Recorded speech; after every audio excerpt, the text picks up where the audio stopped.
Abra a sua Bíblia. Eu queria estar conversando com você e fazendo uma reflexão justamente com um dos maiores missionários que existiu na história do cristianismo, em especial no Novo Testamento. A gente vai ver nessa pessoa, nesse homem, o nome mais importante da Bíblia depois de Jesus Cristo, que é o apóstolo Paulo. Então, o apóstolo Paulo, ele foi aquele que saiu do círculo palestino para poder expandir o evangelho para todas as pessoas. Ele era um homem diferenciado, era um homem que se capacitou, era um homem que tinha vocação também no ministério, no chamado dele, e era um homem de muita coragem. E é sobre esse tema que eu quero falar contigo hoje. Eu espero que, ao refletirmos sobre esse tema coragem, ele possa sobressaltar um pouco aquilo que é só, ou que só pertence ao ambiente cristão evangélico, mas que ele possa falar nas tuas situações de vida, ainda que você não tenha uma experiência de vida com Jesus. Porque a gente vive num mundo em que as pessoas se mostram muito corajosas, mas na hora do vamos ver, a gente vê todo mundo se acovardando. A gente vive num mundo em que as pessoas, por trás de um computador, por trás de um telefone ou tablet, por trás de um aparelho eletrônico, por trás de uma máscara, as pessoas são capazes de tudo, mas no frente a frente, no vamos ver, as pessoas se acovardam. E aquilo que elas diziam ser antes, elas não mostram ser, com transparência. Então a coragem é algo que é necessário ainda para esse tempo. E o texto de Atos, no capítulo 22, a partir do primeiro versículo, eu vou ler aqui rapidamente, e depois a gente continua, diz assim: Paulo, ele estava num momento ali em que ele estava sendo preso, tá bom? E ele estava precisando fazer a defesa dele diante de um tribunal judaico e depois um tribunal romano também. E ele estava sendo preso justamente porque ele entendia que ele precisava pregar o evangelho. Mas os judeus do seu tempo, que seria a religião do seu tempo, dizia que não era prudente, que não era coerente, ou que aquilo que Paulo estava fazendo era errado, segundo as tradições dos judeus. E os romanos, por sua vez, olhavam para Paulo como se fosse um revoltado, um revolucionário, um subversivo, alguém que de repente queria se intrometer politicamente no governo romano.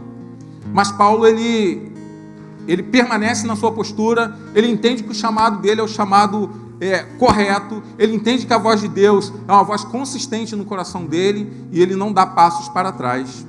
Então ele começa dizendo assim na sua defesa: irmãos e pais, ouçam agora a minha defesa. Quando ouviram que lhes falava em aramaico, ficaram em absoluto silêncio, porque Paulo, ele era um poliglota, ele falava várias línguas. Então Paulo disse: eu sou judeu, nascido em Tarso da Cilícia, uma cidade grega, mas criado nesta cidade. Fui instruído rigorosamente por Gamaliel, que seria uma faculdade muito importante daquele tempo, na lei de nossos antepassados, sendo tão zeloso tão zeloso por Deus quanto qualquer um de vocês hoje. Persegui aqueles que seguiam o caminho de Jesus, e até a morte, prendendo tanto homens como mulheres, e lançando-os na prisão. Como o podem testemunhar, o sumo sacerdote e todo o sinédrio dele, cheguei a obter cartas para seus irmãos em Damasco, e fui até lá, a fim de trazer outras pessoas a Jerusalém como prisioneiras para serem punidas. Mas por volta do meio-dia, eu me aproximei do caminho de Damasco, e quando de repente uma forte luz vinda do céu brilhou ao meu redor, e eu caí por terra, e ouvi uma voz que me dizia: Saulo, Saulo, o nome de Paulo em hebraico, por que você está me perseguindo? Então eu perguntei: quem és tu, Senhor, que fala comigo? E ele respondeu: eu sou Jesus, o Nazareno, a quem você persegue. E os que acompanhavam viram a luz, mas não entenderam nada daquilo que ele falava. Assim eu perguntei: o que eu devo fazer, Senhor? E o Senhor me disse: se levante, entre em Damasco, onde lhe será dito o que você deve fazer. E os que estavam comigo, vou ler mais um versículo, Me levantaram pela mão até Damasco, porque o resplendor da luz me deixou cego. Então o que aconteceu? Paulo, ele era um judeu ainda aqui nesse tempo, ele perseguia aqueles que acreditavam em Jesus. Paulo não era convertido ainda. Até que um dia ele chega até os sacerdotes judeus, ele fala: eu quero uma carta de vocês, porque eu vou até Damasco, eu vou subir aqui pela Palestina, eu vou começar a aprender, tanto homens como mulheres, que seguem esse caminho aí, desse tal de Jesus, para a gente poder lançar todo mundo na prisão e parar com essa palhaçada de cristianismo, porque isso não vai dar certo, isso é uma mentira, esse Jesus é uma baboseira, na nossa linguagem hoje, para a gente poder compreender. Só que no meio do caminho, Paulo, ele é tomado, ele vê no meio do caminho, ele tem uma visão, uma grande luz aparece, e ele fica cego, e ele cai no chão, e ele ouve uma voz, e essa voz é a voz de Jesus, que pergunta: Paulo, por que você está perseguindo a gente? Ele fala: quem que diz isso? Ele fala: eu sou o próprio Jesus, aquele que você persegue. E Paulo ali, ele é tomado de um espanto, ele é tomado de um temor, é tomado de um horror. Imaginem vocês estão caminhando por uma estrada já nessa pressão de perseguição, de prender, de repente ser pego em tocaia por alguém, e de repente você tem uma imagem ou tem uma visão tão espetacular assim. Provavelmente você ficaria muito assustado também, pensaria que fosse um fantasma, sairia correndo. Então foi algo muito temeroso para Paulo. Mas Paulo, ele toma uma postura, e a postura tem a ver com aquilo que a gente vai falar aqui, porque a coragem, que é a postura que Paulo toma aqui, ela não significa ausência de medo, porque o medo é uma sensação normal, humana, natural, é instintivo, esse tipo de sentido que nos põe em estado de alerta, frente a alguma situação que coloca a gente diante de perigo. Então a gente sabe, a medicina diz um pouquinho, que o medo ele libera em nós um hormônio chamado adrenalina, que a gente começa a suar e dá calafrio, e o nosso coração acelera, e o olho fica esburgalhado, e você geralmente tem uma reação, uns paralisam, uns têm uma reação mais proativa, mas o medo, ele acaba sendo uma ferramenta dada por Deus, para poder te alertar de determinados perigos. Então o medo ele é necessário dentro da nossa constituição ou da nossa construção biológica. Agora a gente vai saber também, vai entender que o exagero do medo, aquilo que a gente chama de fobia, pode gerar em nós algo que está além do normal, além do estado de alerta, além do instinto de defesa. E você pode viver um estado de pânico. E às vezes você vive um estado de pânico por situações até consideradas simples demais. E o pânico, ele é justamente isso, é a incapacidade de você agir ou reagir, a incapacidade de ação diante de uma adversidade. E você paralisa.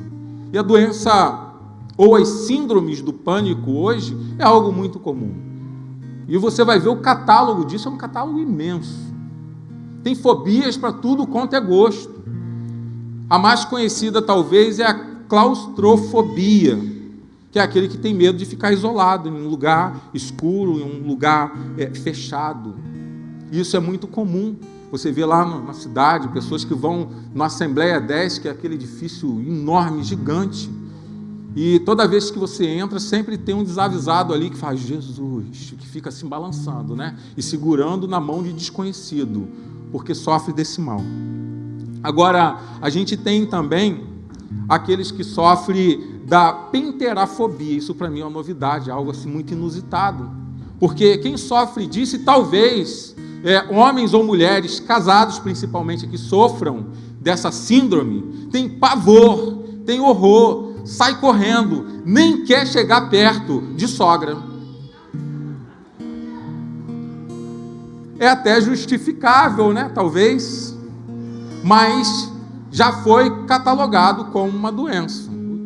Então, se você, homem ou mulher, sofre disso, você tem que se tratar antes de casar, principalmente se você tiver sogro ou sogra. Portanto, ser corajoso, a gente vai ver que não é ser destemido.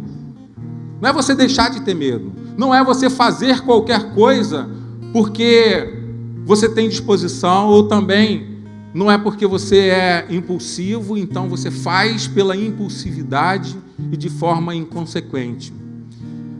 Pode dar só uma ajustada aqui no meu microfone, que está dando aqui maior eco aqui na volta aqui para mim. Mas ser corajoso é você ter capacidade de enfrentar o medo e seguir adiante. Então, ser corajoso não é ser destemido, não é ser destemperado, não é ser um aventureiro, porque aventureiro ele faz e vive a tensão, a ação, a adrenalina do momento. Então, ser corajoso não é isso, isso é ser aventureiro. Ser corajoso é você ter medo, você respeitar o seu sentido, mas você não ser paralisado por ele, você seguir adiante. Às vezes a gente precisa de uma terapia para isso. Às vezes você, para ser corajoso, você precisa refletir, você precisa ter audácia, você precisa ser pericioso. Você vai ver que homens, mulheres corajosas da história, se você perguntar, você teve medo antes de você fazer aquilo que você fez? A pessoa vai falar, lógico. Então por que você fez? Porque eu pensei.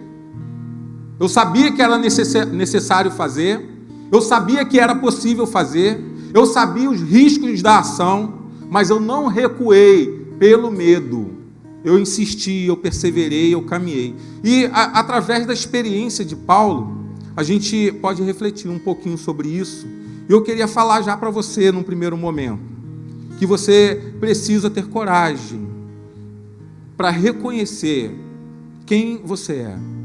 Você precisa se encorajar, para você se olhar no espelho, você reconhecer suas mazelas, você reconhecer suas virtudes, e você falar, eu sou exatamente isso.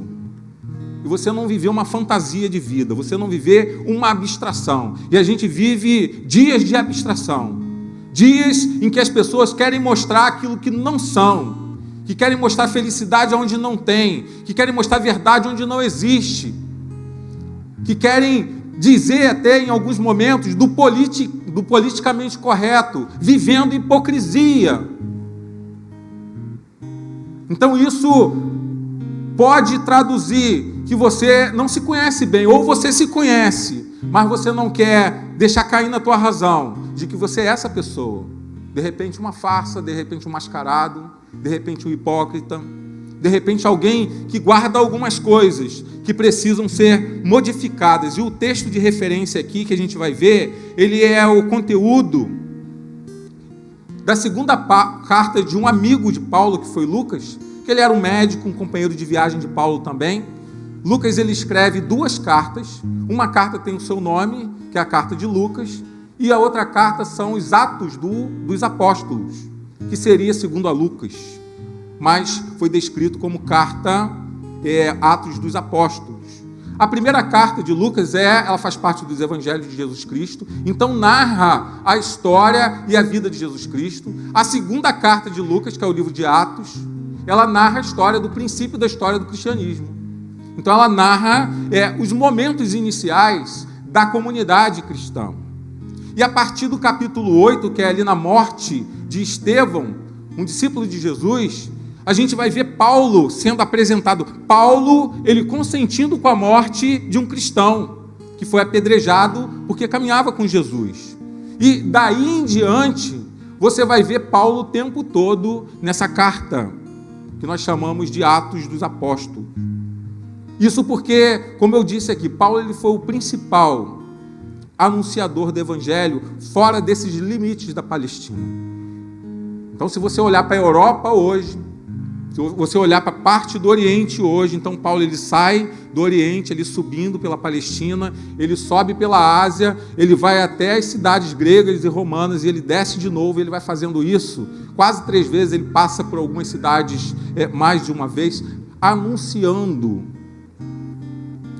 o amor de Jesus num tempo muito precário, um tempo muito difícil, que você tinha que caminhar muito de uma cidade para outra, que você andava em barquinho que talvez é pior do que aqueles que a gente pega lá no Acre, entre os ribeirinhos. E Paulo, ainda assim, ele vai adiante. E Paulo é relatado por Lucas e também pelo Novo Testamento, ele vive dois momentos. O primeiro momento que o Paulo, que é demonstrado a respeito da vida de Paulo, é o momento que ele vive no judaísmo. Então, no judaísmo, ele fala que ele era ferrenho, que ele era estudioso, que ele era cumpridor da lei, que ele era zeloso pela lei de Moisés e pelo Antigo Testamento. E a gente vai ver um Paulo cheio de arrogância, cheio de prepotência, um Paulo implacável, um Paulo perseguidor.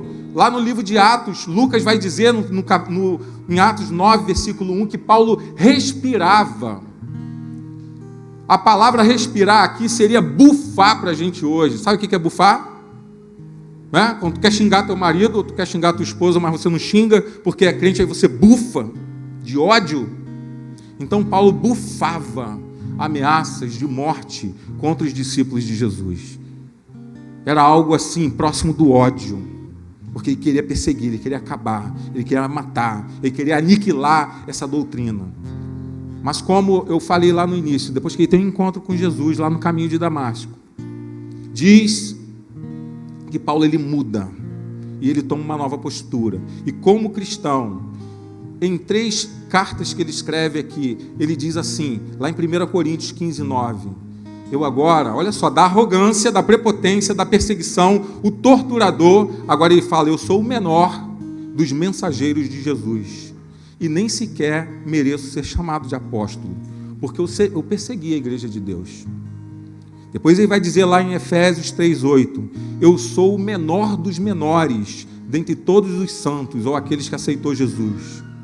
E depois ele escreve para o seu amigo, companheiro e pastor Timóteo, lá em 1 Timóteo 1,15, Cristo Jesus veio ao mundo para salvar os pecadores, dos quais eu sou o pior. Então, olha a mudança que há. De alguém que se achava muito, agora ele já começa a se achar mais humilde, o pior de todos, o menos acreditado, o pior dos apóstolos. E o que a gente pode aprender com isso? Um aspecto da vida muito importante, que é esse encorajamento que nós precisamos ter para a gente poder avaliar a nossa vida. Como que a gente construiu a nossa história? Você conseguir olhar para trás, você conseguir ter a exata dimensão daquilo que você fez e daquilo que te construiu e quem você se tornou hoje por conta das suas decisões, talvez por conta da sua prepotência, da sua arrogância, da sua autossuficiência. E então, você assumir o teu presente de forma clara, tu deixar mesmo a casa cair dentro de você, e você assumir, como Paulo assumiu aqui, as suas broncas e as suas fragilidades. Temos uma dificuldade com isso, porque nós temos dificuldade de dizer às vezes para nós mesmos quem nós somos, o que a nossa história diz ao nosso respeito, o que a tua história diz a respeito de você. Se você tiver que fazer uma narrativa, uma autobiografia, eu fui um cara zeloso, eu fui um cara fiel, eu fui um cara que caminhei com Jesus, ou fora do ambiente cristão, ou da perspectiva da ética cristã, eu fui um cara honesto lá no mundo, eu fui alguém que viveu a igualdade, essa justiça que todo mundo fala aí fora que a gente precisa viver, o equilíbrio entre pares. Você considerar todas as pessoas de fato iguais, como diz o nosso artigo 5º da Constituição? Será que você vive assim como um cidadão comum? Não, nós não vivemos assim, e às vezes dentro da igreja a gente vive também teorizando um aspecto de que nós somos pessoas boas. Mas Paulo aqui, ele vai dizer, nós não somos bons. Lá em Romanos ele fala, não existe um justo sequer. E aqui em 3 cartas para 3 comunidades, ele expõe, ele se desmascara, ele diz, eu sou o menor dos apóstolos, eu sou o menor dos menores, eu sou o pior dos pecadores. O dia que a gente conseguir assumir as nossas mazelas, as nossas fraquezas, a gente começa a dar um passo para de fato afirmar tudo aquilo que às vezes a gente fica teorizando, tudo aquilo que a gente fala em frasezinha de internet e de Facebook. Então ele assume aquilo que ele é, diante daquilo que ele viveu e daquilo que agora ele vivia com Cristo. Ele toma uma decisão de coragem, que é assumir quem ele é. de arrogante e orgulhoso perseguidor, ao menor, ao pior. Você tem coragem, meu irmão, de se descortinar? Você tem coragem de abrir as portas do armário do seu coração e você tirar todos os esqueletos que existem lá dentro? E você sabe quais são, eu sei quais são os meus, as assombrações que existem dentro de você, as coisas que dizem para você que você é uma coisa, ou que você é alguém que você sabe que você não é, e faz de você uma vida imaginativa, ou faz da tua vida uma vida imaginativa, uma vida de farsa para você mesmo. Você consegue assumir os seus defeitos e assumir as suas culpas, que são só suas culpas.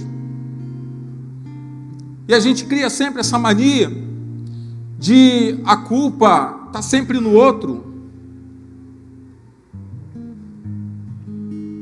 Quem ocupa o trono tem culpa, quem omite a culpa também. Engenheiros do Havaí, década de 80. E na verdade a culpa é nossa, das nossas responsabilidades, que nós precisamos assumir.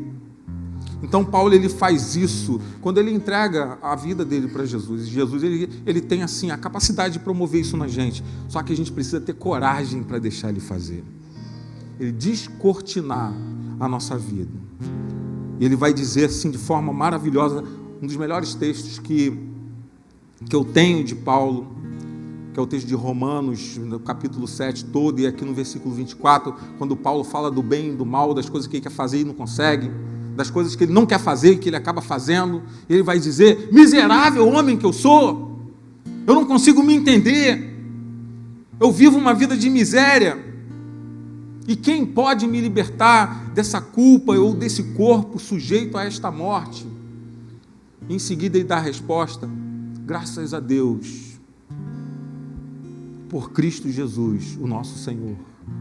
É nele que ele consegue se descortinar e ver que, ainda como injusto, ainda como capaz, ainda como um menor dos menores, ainda como um pior dos piores, ele consegue viver uma vida digna, uma vida reta, uma vida de cabeça erguida, mas também uma vida sem máscaras. Mas isso é objeto de coragem. A gente vai ver aqui também que a gente precisa ter coragem para a gente poder dar passos de fé.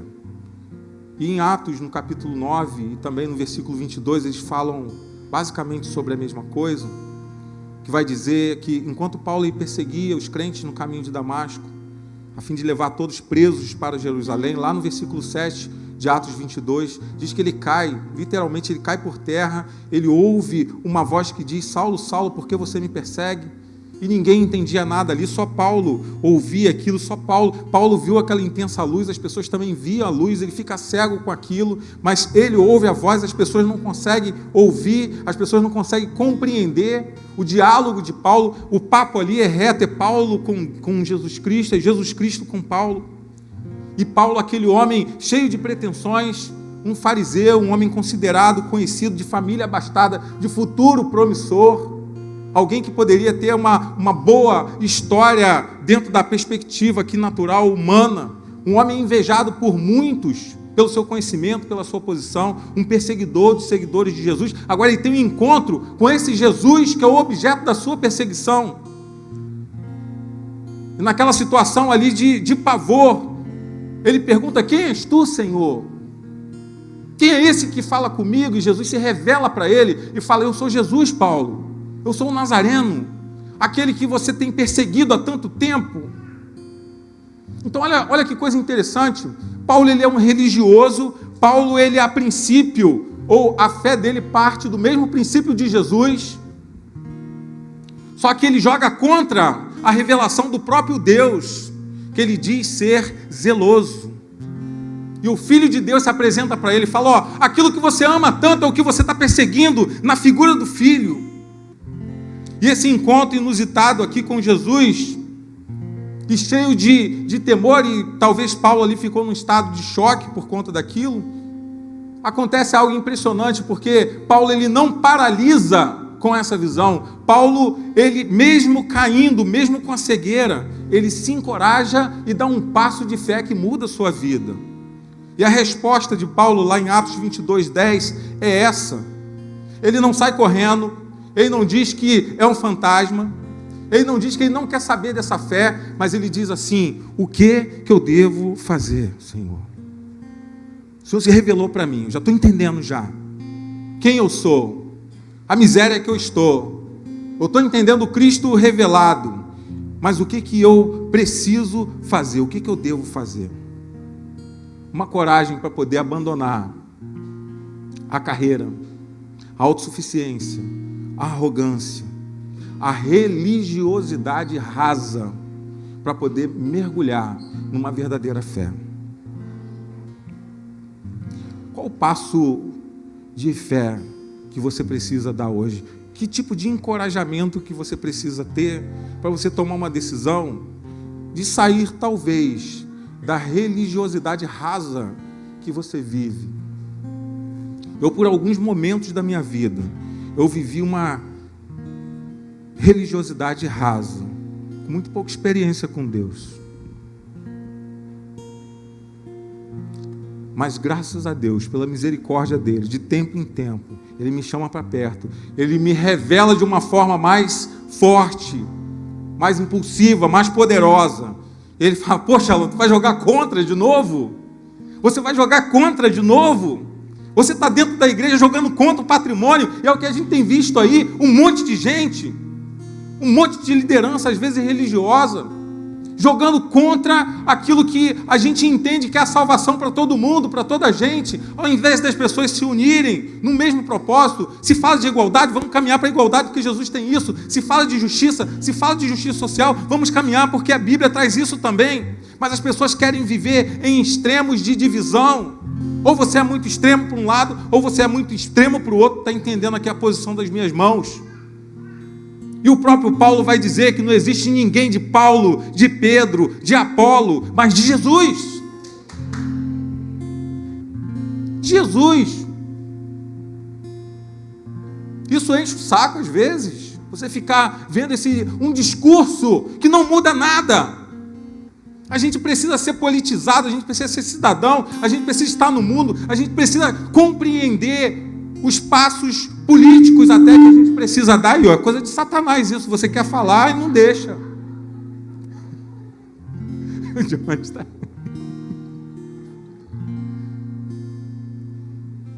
E você fica vivendo, às vezes, essa utopia de que o mundo ele pode viver ou ser melhor através de homens, e não vai ser. Por outro lado, também não vai ser você colocar uma mente cristã, seja qual for o lugar.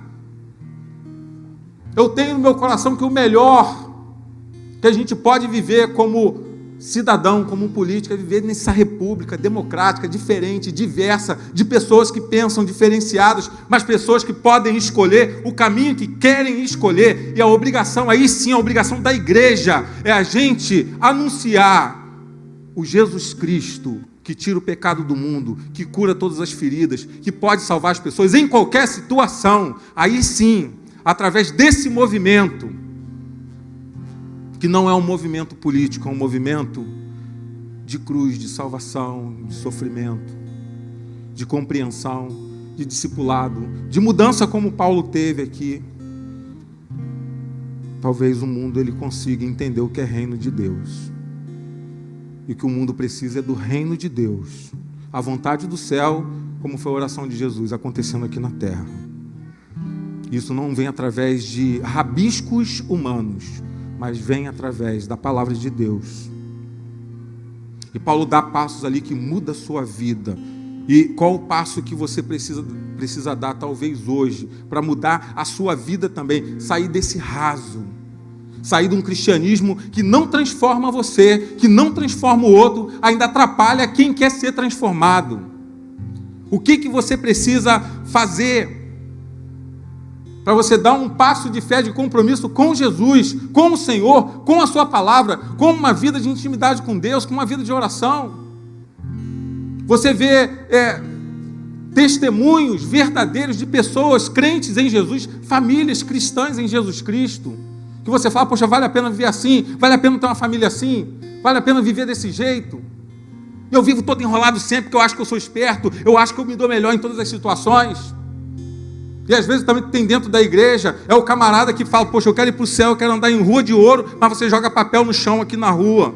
Então você também é um cristão raso, porque a realidade de reino de Deus é no céu, aqui na terra. Então você começa a modificar as realidades desse mundo, para um dia você contemplar uma realidade também de vida eterna no céu, que vai ser uma vida perfeita, uma vida melhor, uma vida sem choro, sem lágrimas, sem dor, sem sofrimento e sem papel no chão. Então, você está aqui, ou você está em casa cheio de problema, e talvez triste, travado, apostando na vida e buscando solução, onde você não vai conseguir encontrar a solução, ou você já caiu, ou você já tomou um tombo como Paulo, você já ouviu a voz do Senhor, mas você não se decidiu ainda, e você continua, meio barro e meio tijolo. Você é simpático ao Evangelho, mas você não teve um comprometimento que vai além disso.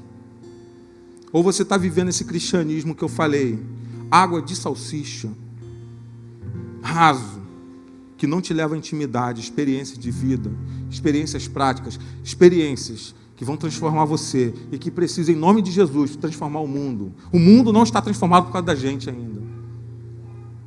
O país que tem mais cristãos, ou um dos países que tem mais cristãos no mundo, ele não vive aquilo que ele prega, em esfera nenhuma. É porque a gente está vivendo errado, é porque a gente é água de salsicha mesmo, é porque a gente não entende com profundidade o que é o Evangelho, o que é o reino de Deus. Ele é um reino universal, ele é um reino cósmico, ele é um reino que ataca todas as dimensões. Então é o papel na rua, é a tua relação com a tua família, é a educação que você dá para o teu filho, é você como político lá, você sendo um cristão em Jesus, não um cristão em gente, em pessoa, em igreja. É nas suas relações interpessoais, é no seu trabalho. É se você é um servidor público, que essa palavra servir, ela possa ser uma palavra cristã dentro de você. Você fala, estou a serviço de Deus aqui em primeiro lugar, e com isso eu sirvo também as pessoas. Se você, como crente, você viver assim, você, ou pelo menos os que estão aqui, os 80 e poucos que estão aqui, já vai fazer um pouco de diferença nesse mundo. Só que às vezes você não quer viver assim, você prefere viver no raso. Sabe por quê? Você não dá um passo de fé para viver uma vida melhor. Para você dar passos atrás naquilo que você fala. Se eu avançar, eu atropelo o outro. Paulo, ele pergunta para a pessoa certa o que precisava ser feito, e a resposta de Deus veio através de um servo de Deus também chamado Ananias, lá em Atos 22:16. Ananias fala para Paulo, Paulo, o que você está esperando? Você viu Jesus, você entendeu a mensagem, você sentiu no coração que o toque que você recebeu foi o toque do Cristo ressuscitado? Então, preste atenção nos verbos, levanta, seja batizado, ou seja, tenha compromisso, lave a tua vida das coisas erradas, dos seus pecados, e invoque o nome de Deus. É isso. É isso, gente. Tem que ser assim. Se não for assim, a gente está completamente fora daquilo que Jesus pregou. E por fim, para a gente não esticar muito, nós precisamos ter coragem para poder obedecer a Deus. Obedecer a Deus é um ato de coragem. Tem gente que obedece a Deus por medo, está errado. Tem gente que obedece a Deus para não perder, está errado. Tem gente que obedece a Deus para ganhar, está errado. Tem gente que barganha com Deus coisas. Isso é simpatia, isso é macumbaria, sei lá, é outra coisa que não tem nada a ver com o cristianismo. A obediência que nós temos com Deus é um ato de graça, assim como nos foi dada a graça da morte de Jesus lá na cruz. Então aquilo que de graça nós recebemos, de graça também a gente dá a Ele. Jesus, ele foi obediente até o momento da sua morte. E na sua palavra ele nos ensina, e Paulo aqui ele vai e referenda isso, ratifica isso, que a gente precisa ter coragem para obedecer a Deus, ainda que contrariemos a nossa própria vontade. Vê se você entende isso. Nós precisamos obedecer a Deus, ainda que nós contrariemos a nossa própria vontade. Paulo, ele foi embaixador de Jesus por 12 anos, ele passou pelo mundo todo, ele fez 3 viagens missionárias. Paulo, na quarta, que ele já estava preso ali, foi uma viagem já seguindo para a morte. Paulo, ele falou em 27 cidades, como eu disse aqui, pela Palestina, pelo Oriente, pela Ásia, por países greco-romanos. Paulo, ele era um poliglota, ele era um cara que ele tinha, de repente, uma vocação para muitas outras coisas, mas ele nega a ele mesmo, e ele fala, eu entendi, e ainda que eu queira fazer tudo aquilo que eu planejei, esse chamado, esse toque especial de Jesus, me conduziu para ele, então eu passo por cima da minha vontade, para fazer a vontade de Jesus Cristo prevalecer na minha vida. Isso muda tudo. Muda a existência de Paulo, muda as razões, muda as prioridades de Paulo. Aquilo que antes ele achava que era muito importante, agora em Jesus não significa mais nada. Aquilo que ele achava que era muito, agora para ele, ou aquilo que era muito temeroso para ele, que era morrer, por exemplo, ele diz que agora é lucro. E continuar vivendo naquele estado de prisão, de sofrimento, de enfrentamento, de humilhação, ele dizer é Cristo. Uma trajetória intensa, uma trajetória de muitos enfrentamentos. O próprio Jesus fala, no momento da conversão de Paulo, para esse Ananias, fala, você não acredita nesse Paulo, mas eu acredito nele, você acha que ele não vale nada, mas eu gosto dele, eu vejo vocação nele, ele vai ser ensinado, e eu vou mostrar o quanto ele deve sofrer pelo meu nome. E Paulo entende essa mensagem, Paulo fica sabendo disso. E sofrer aqui, a palavra sofrer aqui, é um sentimento extremo em todas as dimensões. Aquilo que seria para você hoje ter frustrada uma profissão, talvez um bom salário, um bom título, Paulo teve frustrado. Aquilo que é inimaginável para você, alguém te apedrejar, bater na tua cara, cuspir em você, te arrastar por um lugar, te chicotear, você ser picado por serpente, você passar por naufrágio. Isso aconteceu com Paulo. Ele queria que isso acontecesse? Eu acredito que não, só louco. A sua vida e a vocação desse homem, Paulo de Tarso, ela contraria esse evangelho bobo que vocês veem por aí. Esse evangelho egoísta que vocês assistem às vezes pela televisão. Esse evangelho anticruz, para não dizer anticristo. Eu não preciso ter um avião para anunciar as boas novas de Jesus Cristo. Eu só preciso ter um coração sincero e de amor com Ele. E eu falo, Senhor, se eu tiver que ir para o lugar mais distante do mundo, o Senhor me leva para lá. Eu sei que Ele vai me levar. A passagem do Acre é uma das mais caras que tem no Brasil.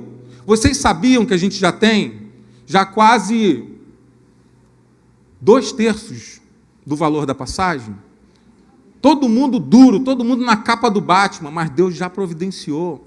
Sabe por quê? As pessoas que estão indo para lá são pessoas simples, eu me incluo entre elas, mas pessoas que estão com o coração na missão. São pessoas que não vão para lá para fazer fanfarrice. A Mora, ela não faz fanfarrice. É um ministério sério, que a gente vai lá para amar pessoas, respeitar pessoas, entender pessoas. E às vezes a gente leva junto com isso um pouco de assistência também, social, odontológica, médica. Então é um evangelho simples, puro, que ele precisa de coração e boca, capacidade de você expressar o amor de Jesus Cristo, de palavras que saem de você, mas que saem de forma verdadeira. Aquilo que Deus fez em você, você passa para o outro. Então não preciso. Eu não preciso de um carro de 300 mil, eu não preciso de um avião, eu não preciso de nada disso. Eu só preciso da cruz de Jesus entrando no meu coração e eu replicando isso para o mundo, para as pessoas, que tudo vai acontecer. Paulo não tinha nada disso, mas ele tinha muito medo, ele se sentia enfraquecido. Ele dizia, eu tenho um espinho na carne, Senhor, tem algo que fica doendo dentro de mim. Mas lá, a cidade, para os coríntios, ele vai dizer lá em 2 Coríntios 12:7, um mensageiro de Satanás colocou esse espinho na carne para me atormentar. Eu orei para Deus, mas Deus falou: Paulo, olha só, eu não vou tirar isso de você não. Sabe por quê? A minha graça te basta. Aprenda a viver com essa situação. Cresça com isso, amadureça com isso. Não deixa nada te derrubar, não deixa nada impedir o evangelho, não deixa nada impedir a tua vida caminhar com maturidade em Deus. E ele continua corajoso, anunciando o evangelho. Aí sim, o evangelho do amor que eu quero aprender a anunciar. O evangelho da negação de mim mesmo, que eu quero aprender a fazer. O evangelho do discipulado, que é pensar com a mente de Cristo, fazer o que Cristo quer, se modificar para alcançar aquilo que diz, que o próprio Paulo fala, que é a estatura de Cristo. O evangelho da cruz, que é, se preciso, enfrentar a morte. Eu não quero isso, tá? Mas você falar: Senhor, o que eu tenho que fazer? É isso? É isso? Então é isso. Então Paulo, ele atropelou muitas vezes a sua própria vontade para obedecer a Jesus. E terminando aqui no texto de Coríntios 4, 16, 17, ele vai escrever para essa comunidade: mesmo que o nosso ser exterior se desgaste, o nosso ser interior se renova dia a dia, no sofrimento, tá? Então, se hoje você fala: caramba, o que o evangelho está produzindo de vida em mim? Eu estou desgastado por dentro. Meu irmão, se Jesus está dentro de você, o seu interior, ele precisa ser mais forte e renovar o teu exterior. Aquilo que você vê, aí sim, tem que ser uma realidade modificada por Jesus Cristo. Se você vê desgraça, veja graça. Se você vê sofrimento, você, na palavra de Deus, entenda que você pode chorar uma noite, mas vai chegar uma hora que Deus vai falar: parou, você amadureceu, você vai crescer, você vai caminhar com isso. Você está duro hoje, mas você tem o teu pão, você tem o teu dia a dia, você tem um alimento na tua casa, e isso não falta. Você fala: graças a Deus porque eu tenho isso, e se eu quero mais um pouquinho de pão, eu vou trabalhar para mais um pouquinho disso, mas se eu não tiver, eu vou aprender a viver com isso que eu tenho, e se sobra mais um pouquinho daquilo que eu tenho, eu vou dividir o pouco que eu tenho com muita gente que não tem nada. Isso é evangelho. E Paulo vai dizer que em todas as coisas, na nudez, no sofrimento, na perseguição, na angústia, em todas as coisas, ele foi mais do que vencedor em Cristo Jesus. Sabe por quê? Ele teve coragem de obedecer e de permanecer. Quem perde para Jesus, ganha sempre. Nós temos que aprender a perder para Jesus, para a gente sentir que a gente ganha sempre. Porque às vezes é mais fácil a gente largar a cruz no chão, às vezes é mais fácil a gente não obedecer coisa nenhuma, às vezes é mais fácil a gente satisfazer as nossas próprias vontades. Eu passei hoje aqui pela manhã, ontem à noite tinha um grupo ali perto do Habib's, naqueles bares ali, e hoje eu passei pela manhã, o mesmo grupo estava lá, não aguentava nem ficar em pé, jovens, achando que estão no caminho certo. Eu já tive num tribunal para defender um deles que assassinou o próprio amigo por causa daquilo, por causa daquela escolha. Então é mais fácil você optar para lá, mas as consequências às vezes podem ser mais dolorosas. Paulo, ele lutou contra tudo aquilo que às vezes você luta, mas ele teve coragem para obedecer.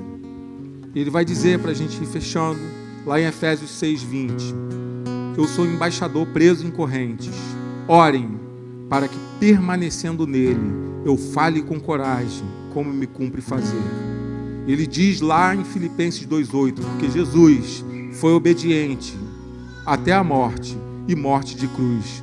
Por isso Deus o exaltou acima de todo nome, e ao nome de Jesus todo joelho se dobra, no céu, na terra e debaixo da terra, e toda língua confessa que Jesus Cristo é o Senhor.